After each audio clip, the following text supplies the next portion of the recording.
Nonton Ina Health dari rumah aja.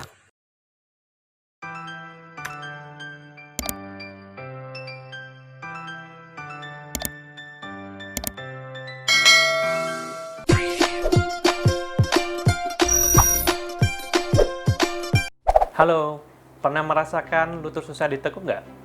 Atau setelah ditekuk mungkin lututnya sakit buat diluruskan? Wah, kira-kira kenapa nih? Jangan-jangan itu suatu tanda radang sendi lutut. Terus kemudian gejalanya apa saja mungkin ya? Ya, jangan anggap sepele masalah seperti ini, karena bagaimanapun juga ini dapat mengganggu aktivitas kita. Yuk, kita bahas di Hi Doc Ina Health bareng saya, Dr. Robi pastinya. Yuk, kita lanjut ke pertanyaan pertama.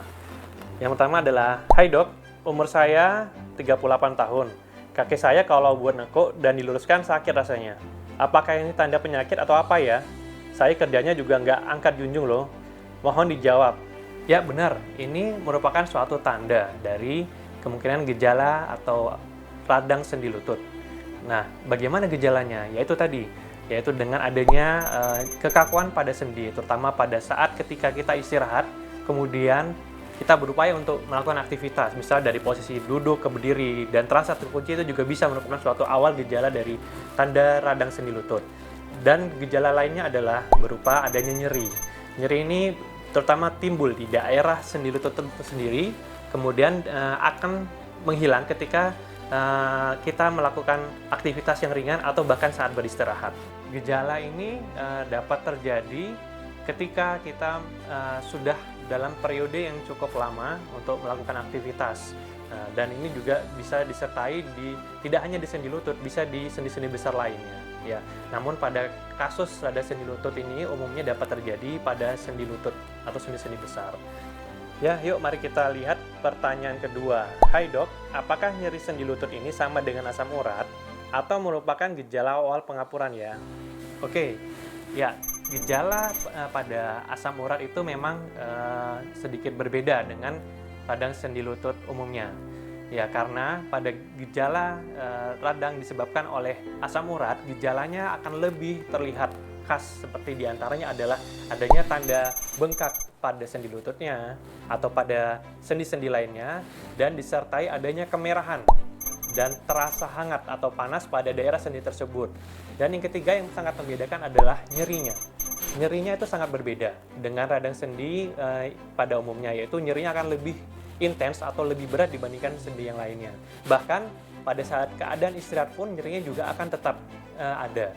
Hal ini membedakan dengan radang-radang sendi yang disebabkan karena penyakit lain. Di antaranya adalah contohnya pada kasus osteoartritis atau radang sendi yang disebabkan karena suatu proses perubahan struktur anatomi, misalnya karena perubahan usia. Yang kemudian yang kedua disebabkan oleh karena adanya infeksi. Infeksi juga dapat menyebabkan suatu peradangan pada sendi lutut. Dan yang terakhir adalah tadi karena penyakit metabolik, misalnya pada kasus asam urat itu sendiri.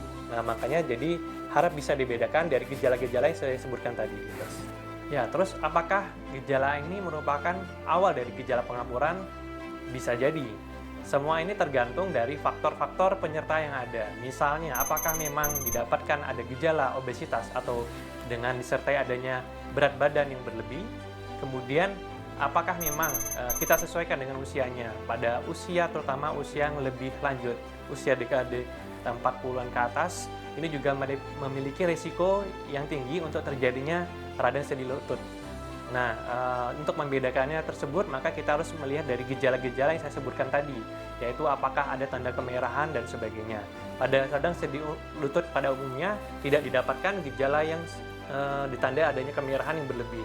Yuk, mari kita menjawab pertanyaan ketiga, yaitu, Hai dok, kapan kita harus membawa ke dokter dan bagaimana penanganan selanjutnya? Oke, mari kita jawab. Kapan kita harus ke dokter? Kita harus melihat gejalanya, yaitu apakah terjadi perburukan atau tidak. Misalnya, apakah nyeri tersebut dapat mengganggu aktivitas kita sehari-hari. Misalnya, kita awalnya mungkin jalan bisa dengan jarak tempuh yang cukup jauh, misalnya sampai dengan berapa kilometer, kemudian dengan adanya nyeri yang dirasakan memberat ini, mungkin dapat membatasi jarak tempuh kita tersebut atau dapat mengganggu aktivitas kita tersebut.